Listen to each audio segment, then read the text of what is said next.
Whoops. I did this last week too. I forgot to turn my lights on. So sorry, everyone, and thank you. Thank you for joining us today. I'm glad you're here, whenever it is you're listening. And my guest today is Sarah, and she's my first mystery guest. It's kind of fun to do that. And I'm just going to tell you a little bit about how we got started, how I met Sarah, how we're got started on this conversation. And so Sarah has been on my email list for a while, and we've connected that way a couple times in the past, I think. But a few weeks ago, I had, um, gosh, I don't remember her name right away. It was about astrology and about your birth record and how you can look at your birth record and according to all the stars and see the path of your life or see the different things you're going to struggle with or things that might happen in your life. And so I had sent out an email after the podcast. I always send the link out to people just in case they want to listen. And I had asked if anyone else had had experiences like with past lives or with feeling that your life was planned out or things like that. And Sarah had responded. And so she had had numerous experiences. And I was just, she had called them anchor points in her life, these experiences that of feeling that something was planned out, or like in the title of the podcast, I called it deja vu because that's kind of a deja vu experience of hey, wait, this feels familiar type of thing. And so, Sarah, I'm really glad you're here. If you would like to tell just a little bit about um, your life, or um, and then take it wherever you want to, as far as um, talking about your anchor points or some of these experiences, or how you first noticed having the experiences and things, and we'll just have a great conversation. Okay, thank you, Carla. Thank you for having me on today and for the work that you do. It has helped influence my life greatly. So I am happy to be here and have this conversation with you. There's a couple different ways I could get to how I came up with anchor points, but I think maybe I'll start with how it kind of unraveled through time for me. The first time I noticed an anchor point, I was newly married within a week or two, and I was standing in the kitchen with my husband, and I was looking at him and I was making dinner, and he came in to see, how are you going? How's it going? How are you making dinner?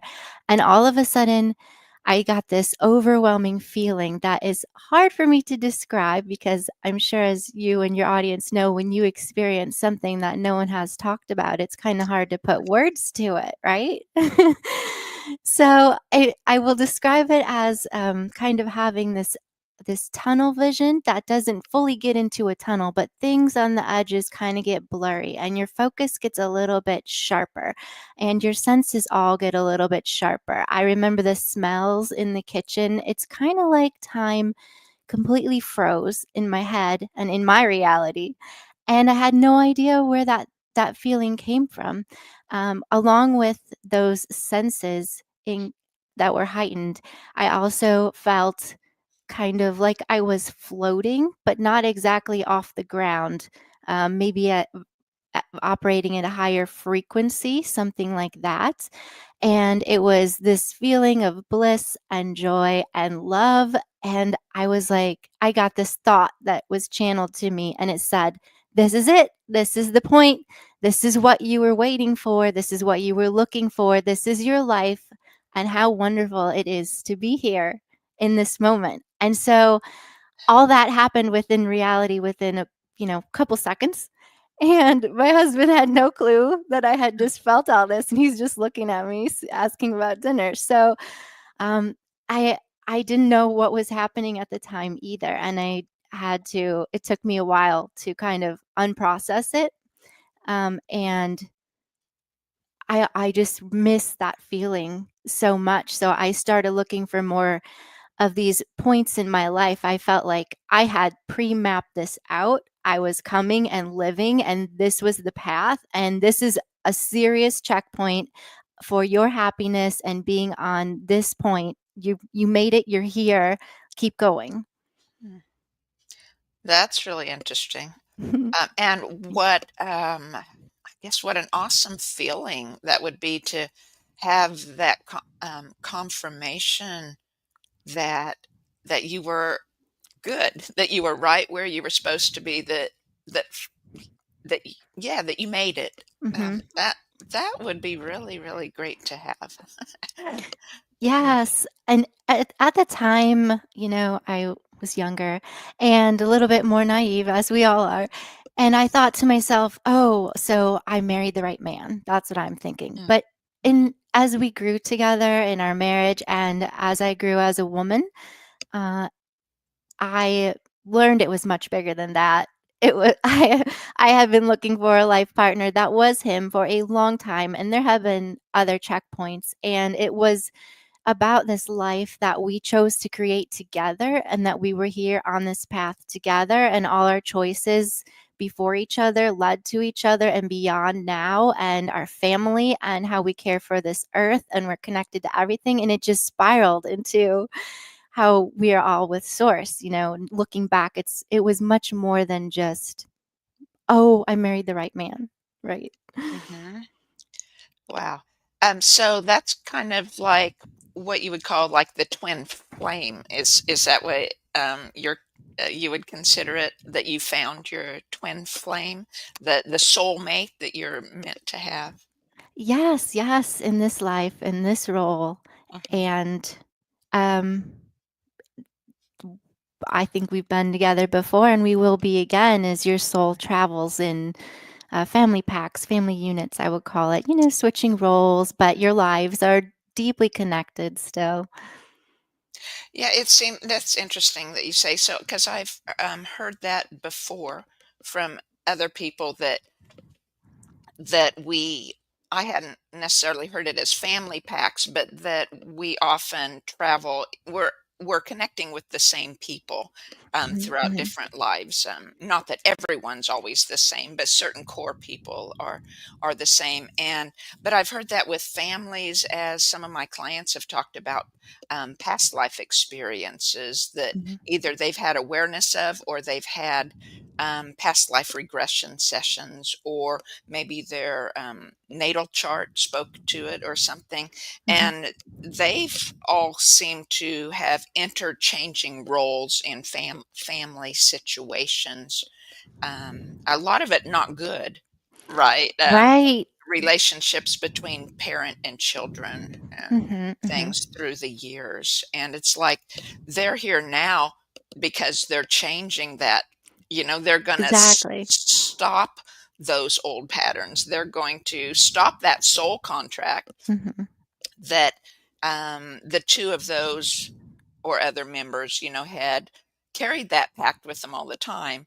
Whereas, like your soul contract of finding your twin flame, that's something we all want to do in every lifetime, right? Connect mhm, with that person and have, so that we each can fully express our own spirit's desires and our own life because we have that twin partner, mhm. right? Yeah. Um, Beautiful. So, yeah, go on. I also think that finding that soul, that twin flame reverberates backward in time too, to pull you forward to that outcome.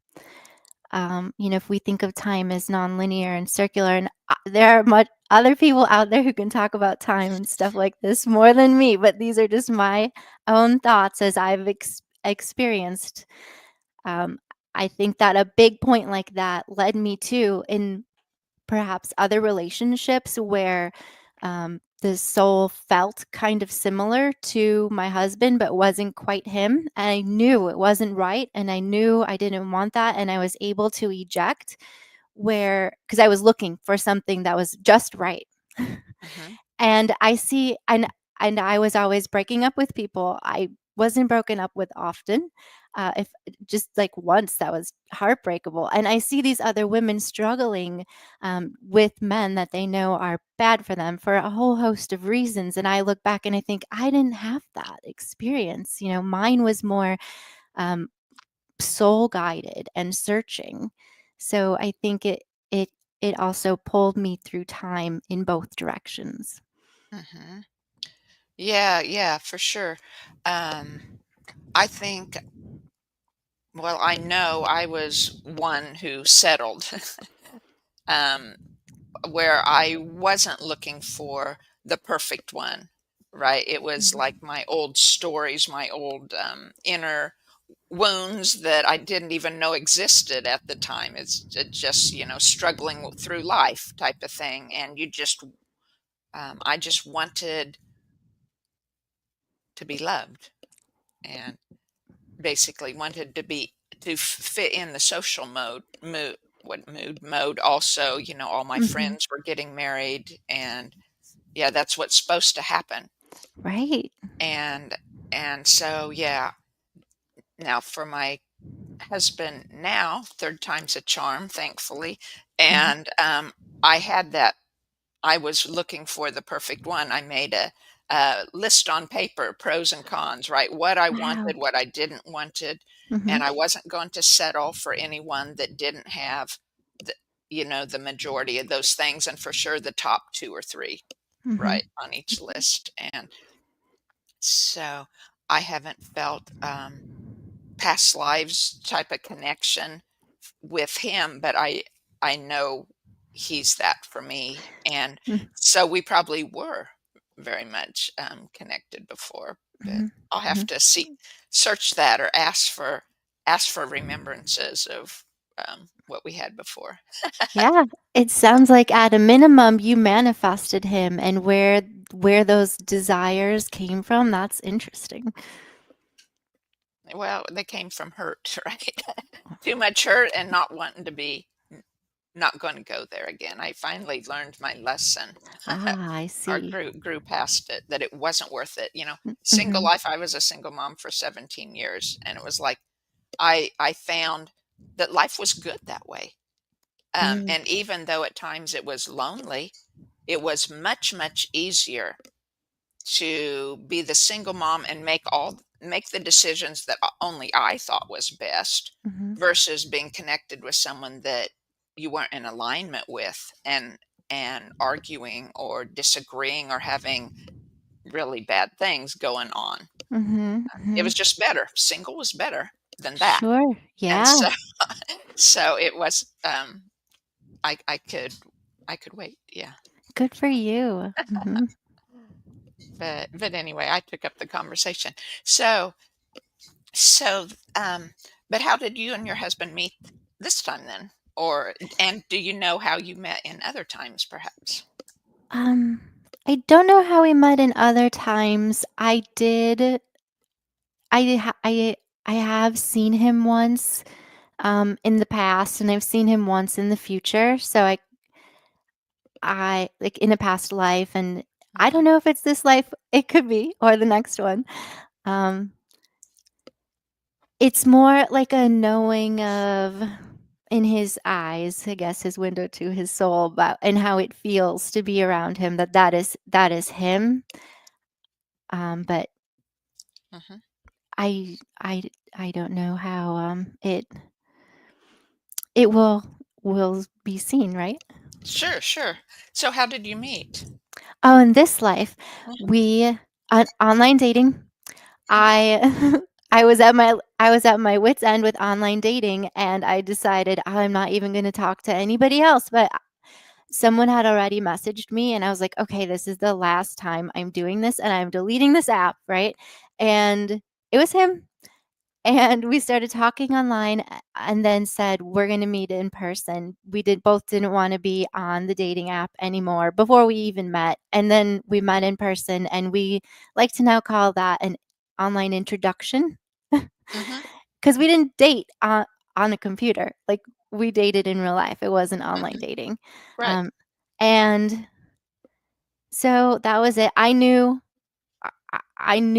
that he was the one for me within 1 week of us, like, the 2nd, 3rd time I saw him, and I knew that was a little bit overwhelming and would be overwhelming for him, and I knew that he felt the same way.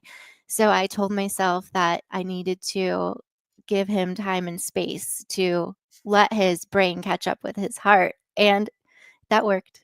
It only took him a couple weeks. You know, that's so similar to my story. My husband and I were on a dating app.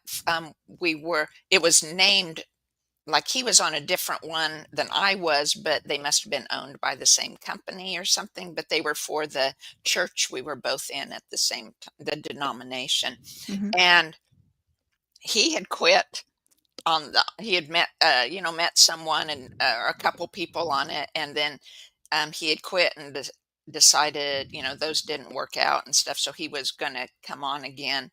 And I had been looking for several months and had met one guy, and that wasn't it. And so I was it was like one Friday night or one Saturday night, and I was sitting alone at home, and my boys were out with friends, and it was like, "This is it," you know. And I'm going to get off online dating. It just isn't working. I'm just going to wait a year or something and see again if the time is right. And so I narrowed the parameters so that it could be within a few hours drive of where I was. So I kind of made it almost impossible to find the right person, and I'd never seen his picture on there before, and there he was. And I read his, I thought, oh, he looks like a normal guy, right? A nice looking normal guy. And so I read his biography, and it was, gosh, we had so much in common. It was amazing. And so I mhm, had texted him or messaged him and said, "Hey, read my bio. If you're interested, let's talk," or whatever. And so, yeah, we never talked online either. We started by phone right away. And within 3 weeks, 2 weeks or 3 weeks, we had no, it was probably a month. We met in person, and both of us knew immediately. It was the right, within mhm, that first day mhm. or that first weekend, it was meant to be. So, It's yeah. beautiful. Yeah, very cool. It's so interesting we had such a similar circumstances like that. It is, yes. Very neat. So how soon after that first experience did your next experience come? Mm, couple months, maybe less than 6. Mhm. Um, that is a really beautiful story too. I'm glad you asked that because 'cause I've been thinking about sharing this. So, um, my husband and I have a 3-year-old daughter now, and the next experience was when we conceived her. I saw an opening above my head, like a portal to ancestors, and they were around a campfire, and they were blessing us and our union and our daughter that was coming to us. And I tried to stay and listen to the song and the music that I heard, but I couldn't I couldn't stay up there. I don't know. And so, then a couple weeks later we found out I was pregnant and I had a baby girl, and I was like, that was another anchor point in this life. Like, that was another, hey, you're on the right path. This is a point in time. You are experiencing blessings from your ancestors, Mhm. and keep going, keep going. Yeah, very, very cool. It reminded me of, like your vision or things going on at conception. It reminded me of like the Ringing Cedars series. Anastasia was the name of the first book, but she had described that that's how it's supposed to be. That the conception um, during sex was supposed to be so spectacular that sex just for fun or to feel good didn't had no comparison at all. And it was Mhm. supposed to be this huge spiritual wow um, vision type big, yeah. Yeah, So you had yeah, that. that's what I had, yep. Very cool. Very cool. Yeah. So So lucky. Yep. awesome, awesome. Um, have you noticed with your little girl then if she has extrasensory things? Can she still see or hear things that others can't? Yes, and she has this beautiful connection to my mind. It is unbelievable. An example is one day I was driving, and I'm close with my Uncle Scott, and I hadn't talked to him in a while, and I was thinking to myself, "When you get home, text Uncle Scott. I wanna say hi and see how he's doing." And my daughter is in the back seat of the car, and she goes, "When are we gonna go see Uncle Scott again?" Wow.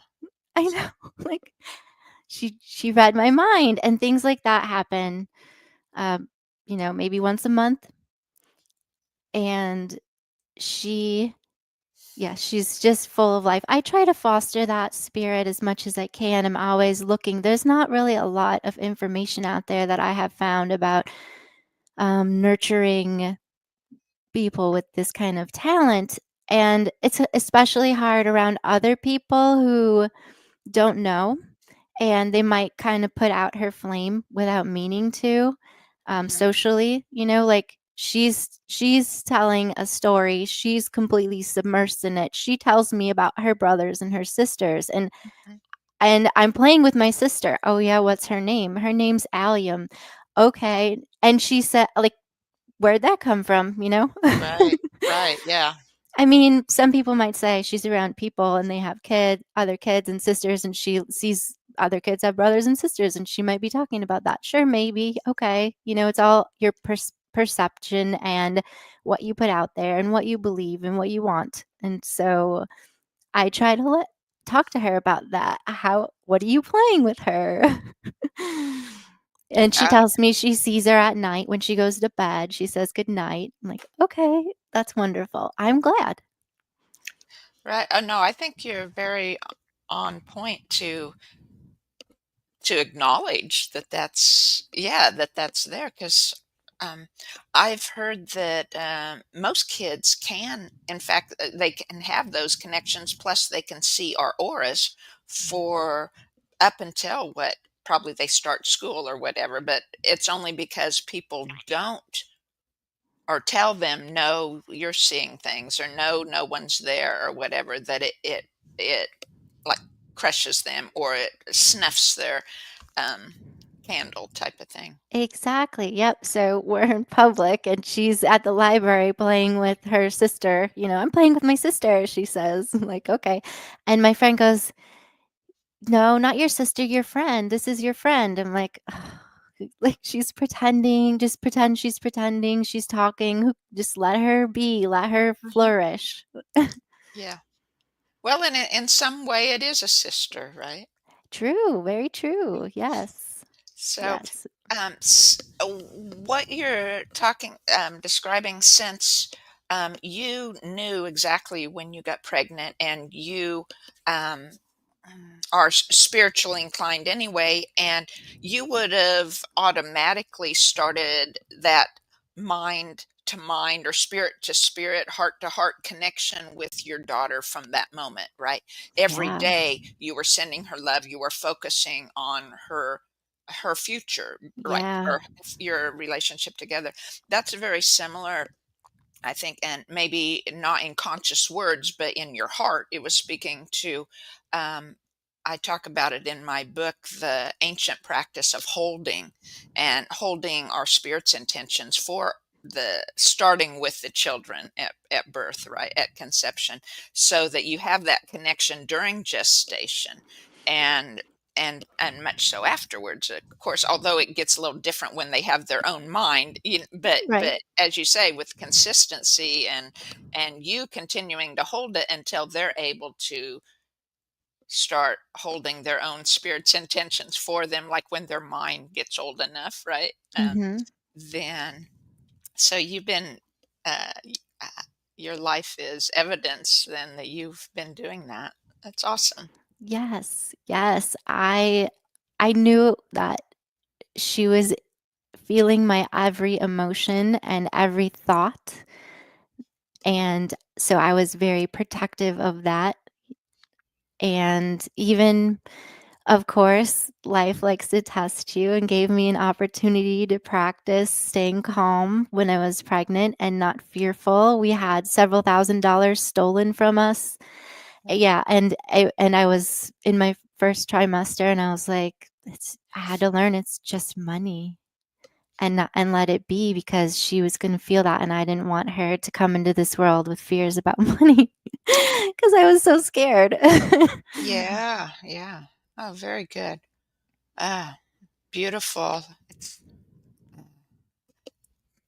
I wouldn't call them regrets or strong regrets anymore, but it's like comments like that remind me of like how far from being I was spiritual or at least religious, but I mean I had a lot of faith throughout all my life, but it was like I had nothing that of knowledge of connecting with my own boys, my own children, right?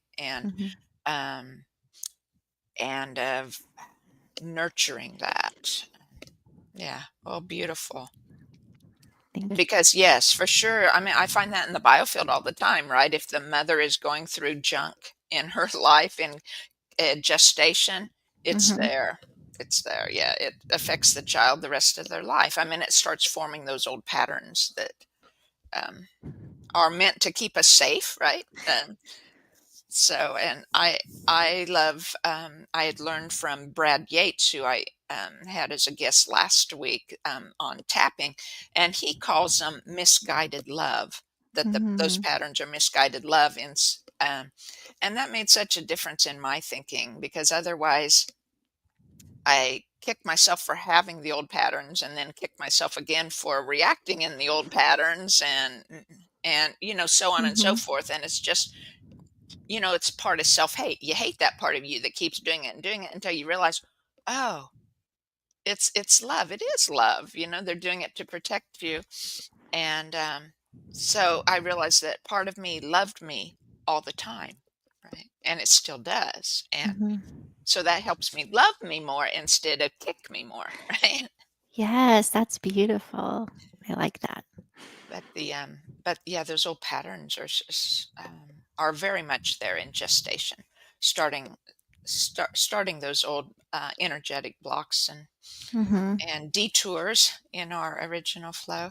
So then, after conception, then how not just with your daughter, but other anchor points. Then, Um, since I had her, I only had one more anchor point so far, and that was when my daughter was about 1.5, and I felt like I was finally getting my feet under me about learning how to be a woman and a mom and a wife and everything, but I wasn't. it's a And lifetime process. right, right. You never get there. Right? And I was asking Source, I said, "Please help me be a better wife and mom." Like, I always wanna learn, I always wanna keep growing, and spiritually, like, I wanna grow more, help me grow. And the universe said, "Okay." And they put me on a journey, and it was a lot of challenges and some lows, but now I'm through it on the other side, even higher. And I remember I was like, I did this to myself. I asked for these things to happen, like, because I was asking the universe to help me be a better person, be a better human, a better soul, a better spirit. Like, I had to face some challenges.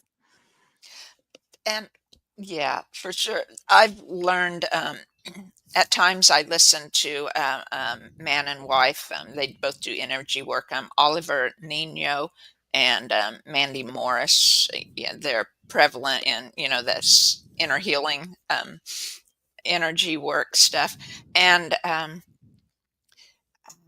they talk about how when you ask for those things, you need to put a limit. Like you want um, no one to get hurt, and you don't want you like maybe a scale of on 10, right? You only want a 4 on a Yeah, scale of that's a 10. good way to do it. That or asking that you really wanna learn, so asking it can be a 10, but no one getting physically hurt, no, house catching on fire, stuff like that. Yeah. Stipulations to your quest. I'll do that next time. Yeah, yeah. Uh, well, that kinda goes back to the soul contract, thinking of, um, it has to be our conscious choice. That's one of the 5, spiritual chakras that are aspects of our, deepest spirit's desires to know our oneness with, Source. Um, that to know that oneness has the 5 aspects to it, and those 5 aspects are the energies of the 5 spiritual chakras we have in our biofield. And one of those is that it has to be our conscious choice. And so um, that's why if you put the stipulations, it has to be that way because it has to be our conscious choice for that. But that goes back to the soul contracts, right? If when we're in heaven or in the oneness, as I call it, before we our parents conceive us, before our spirit joins the physical, then um, we choose, right? Or there's things that we ask to experience or we yearn to experience. Or I've heard people say also that, there's things the universe wants us to do to help others or something. And we have that conscious choice at that time to agree or not to agree.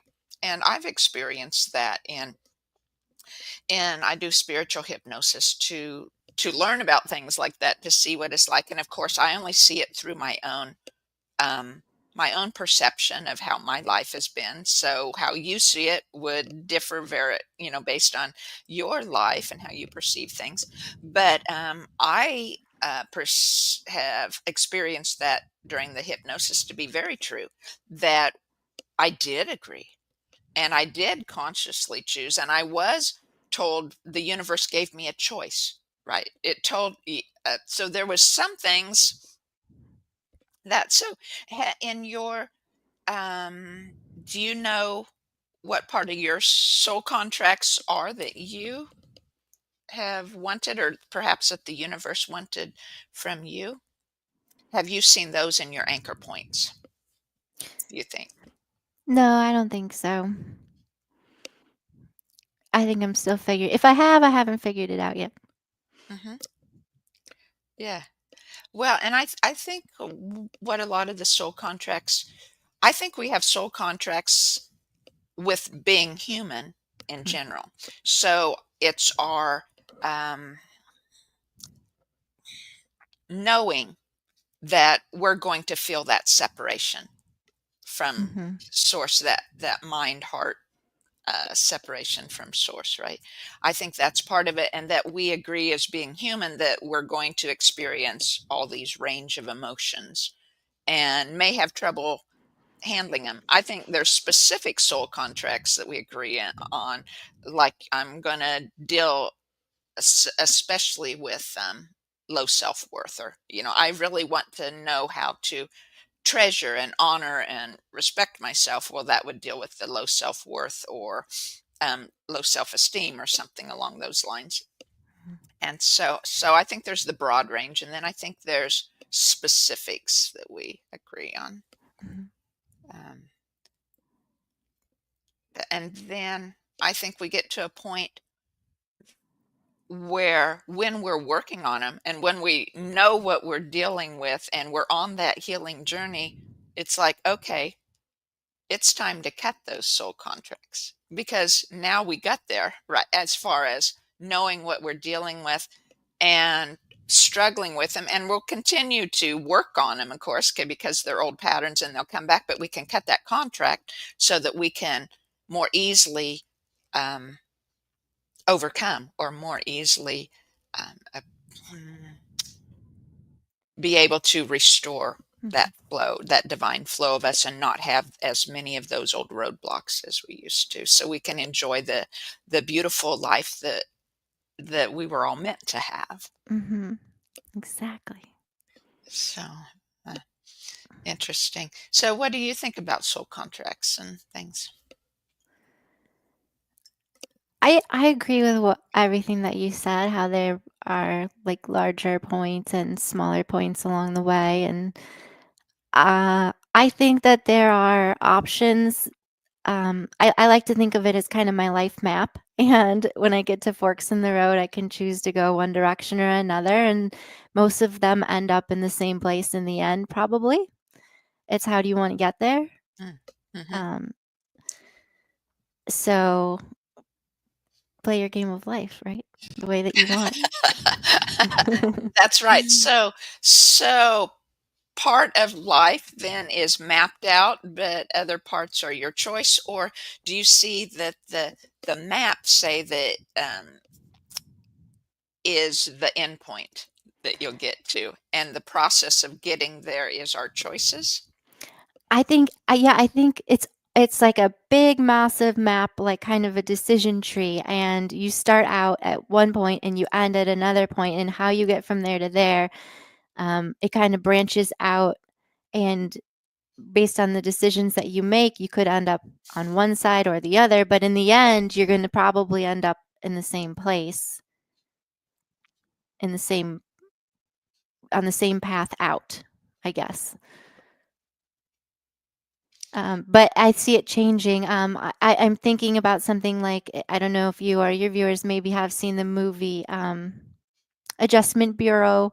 There's like a map as people walk through their life. It changes. It as they go based on what decisions they make, but they try to force them to go into a certain ending. Mm, uh, yeah. Well, and what I've seen with ancestors, if you don't get to that point in your life during when you're living, which all relates not so much physical stuff because we're spiritual beings, it's where you get to spiritually, right? Mm-hmm. If you don't get to where you're meant to be in this life, then your journey continues in the afterlife until you get to that point. Mm-hmm. Mm, mm.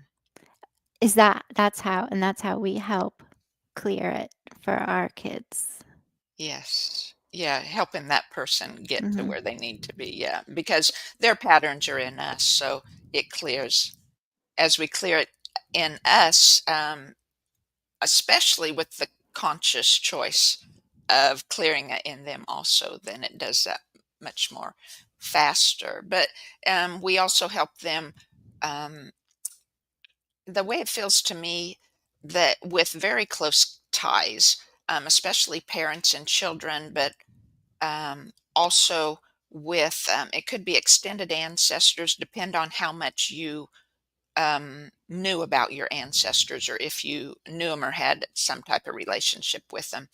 Um, that we there's something, it's like they have a need or a requirement energetically, because I see the ancestors as very low voltage.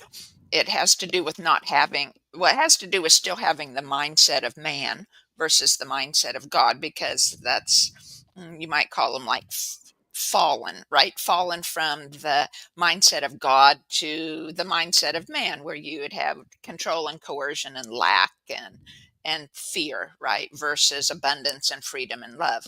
And so their mindset is lower, but also not having a body, because the sun charges our bodies, then they're lower voltage because they don't have the body for the sun to charge.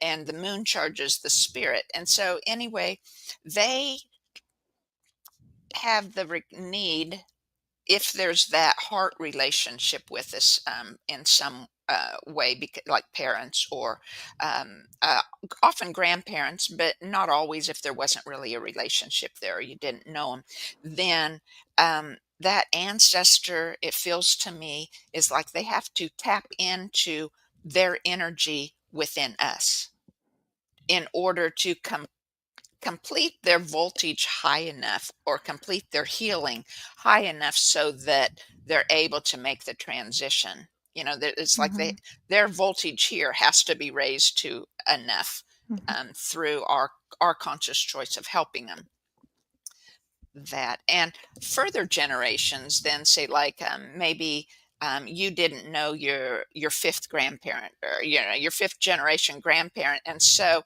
but you've started opening the door to ancestral healing, and then and but they know, say, I do ancestral clearing and they're ready to clear. Well, they can come through me because you didn't know them, and I'm doing it, and I'll acknowledge them without even having to know who they were, because I'm just Wow. acknowledging, because I want to do that. I want to help Yeah. them. And so they tap into the universal energy or the universal spirit within us. Mhm. And so I got off on a tangent. I could talk about ancestors for ages. but, I but love hearing that, yes. but anyway, so I guess, so in those anchor points, you didn't necessarily feel past life things, right? But just confirmations that you were fulfilling your soul contracts or fulfilling your life path, right? Yes, yep, and those anchor points. Um, I have, I guess I would call them visions of the future or the past lives, um, right before and after sleep. Can you explain that, or tell something that's I don't know, that is you'd like to share? Sure, I saw, it's that state of mind where you're not really awake yet, but you're not fully asleep, so you have a little bit of consciousness, so you can, I can receive the memory and retain it, um, and it's like I'm there. I had one where I was in a log cabin. I was old. It's right after my husband died, and I have 5 people in the house with me that I thought were all my kids, and I'm making pancakes, and they're like, "Mom, no, sit down, we'll take care of you." And I'm like, "I need to take care of you right now." Like, that's what makes me happy. That's what gives me, some solace. So, I think about that now, and when I'm making food, I get to do that for now until then, right, at least. So, Oh, that's that's beautiful. beautiful. Yeah, it Mhm. is making me tear up here to yeah, to have been so tuned into your feelings right in the future, like that, or as a past life. Yeah, that's what you needed to do, and that it can help you now, right? Yeah, yeah, yeah, I'm not fearful of the future or anything like that, and I get to experience that the whole rest of my life. Yep, exactly. Yeah, that is beautiful.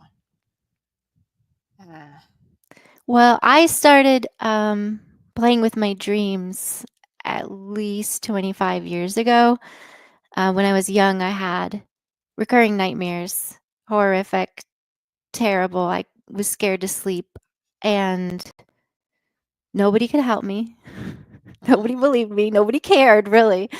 So I had um, started I started reading the literature at the time in psychology on dreams, and I was like, no, this isn't it. This isn't going to help me. And so then I started looking at, what people would consider alternative things about dreams, which is really probably more true. Like what do natives think about dreams?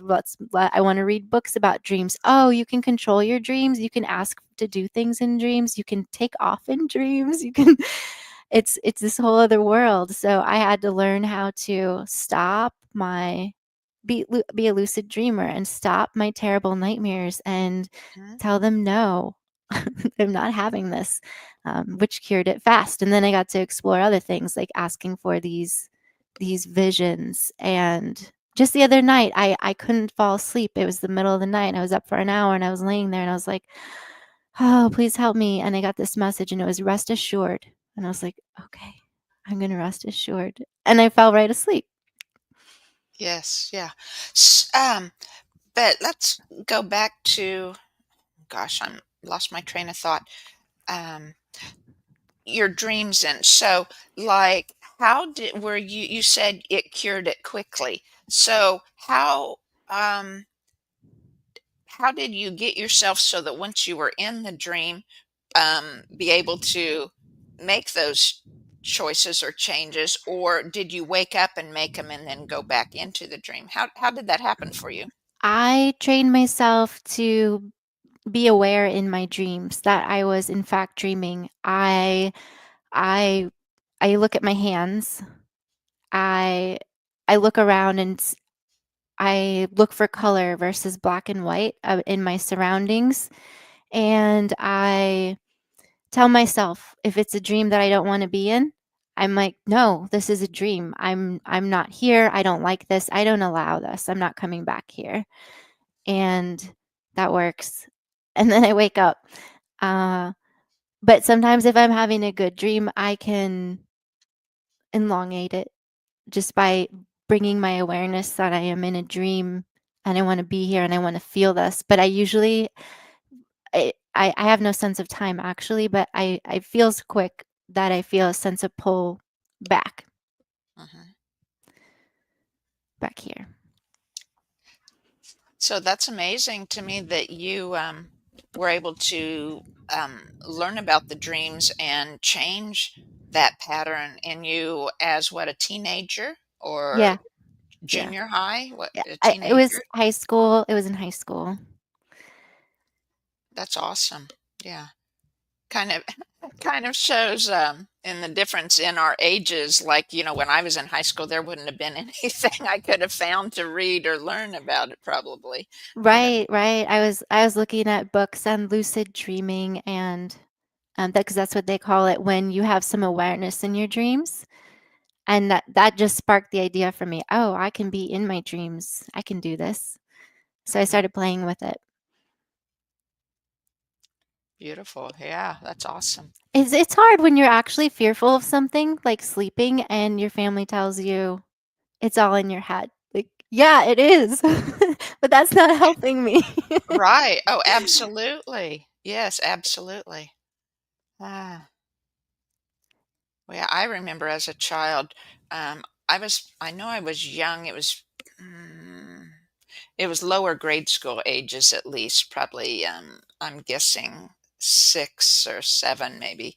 But it was like I would have went on for several weeks or months, and it wasn't necessarily every night, but repeatedly, um, many times during that length of weeks or months, I had the exact same dream.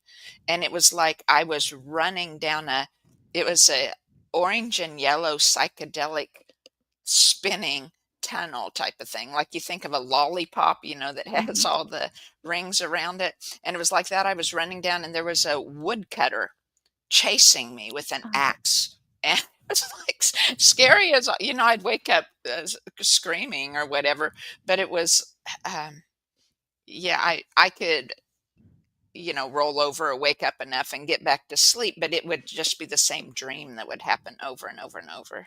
I mhm. don't know what that was all about. That's scary. How did that get in your psyche, right? I have no idea. Yeah, I have no idea. I always wonder that. I think, movies, TV, videos, whatever you call them, all these moving pictures these days, horror movies, I am much more protective of my daughter's psyche than anyone ever was of my own until me, but it was too late, right? Yes. Oh, yeah. And that would have been. I remember as a kid having nightmares from watching The Wizard of Oz. Oh, yes, yes. um, but I don't. And they They, call it a kids movie. It's traumatizing. it is. It's yeah. It's yeah. It's Many horrible. many of the kids movies, right? They aren't. Right. Oh yeah, yeah, for sure. Well, your daughter will have. um, wonderful, wonderful chance at being growing into her life as a woman, as an adult, as a woman, um, in a much more full and centered and spiritually centered way because you're able to guide her. And you're doing it now and she doesn't know that, versus a child who doesn't have that spiritual port at all. They might have parents that both love them and there's no huge trauma in their Mhm, life, but they still grow up without that spiritual guidance and connection, right? And your daughter will be much much, to an advantage there, in fulfilling her soul contracts mhm. and things. Yes, Yeah, thank you, thank you. I think she needed me, someone. Yep, she needed me, exactly. She picked me. yeah, yeah, I didn't know to have that with my boys, but I try to have that with my granddaughter. Oh, that's beautiful. Yeah, How does so, she like it? uh, good, yeah, I can tell this spiritual connection, like the thing of holding or you connect with her spirit, Mhm, and, yeah, it's fun at times, yeah. The, um the messages I get from her.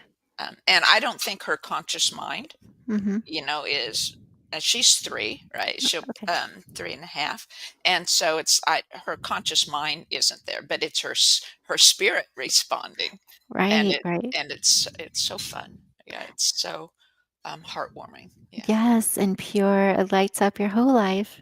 yeah. Gives you a reason for being. Well, it does. It does. And um, I I know I tried when my son and they were expecting her and things. I tried explaining to him and his partner and my granddaughter's mother, and they're still together. But I was trying to explain to them, how you could do that telepathy, right? The mental Mhm, telepathy of the holding. That well, they weren't into the spiritual stuff, but it was like they could still do the mental connection, the mental telepathy, and give that bond of love, right, to right. support the child. And um, I don't think they were able to really um, figure out, how to do that at the Hmm, time. But maybe they have sense. I haven't asked. Because it's never too old, right? Never. right. You have to practice everything. Yeah, yeah, for sure. So beautiful.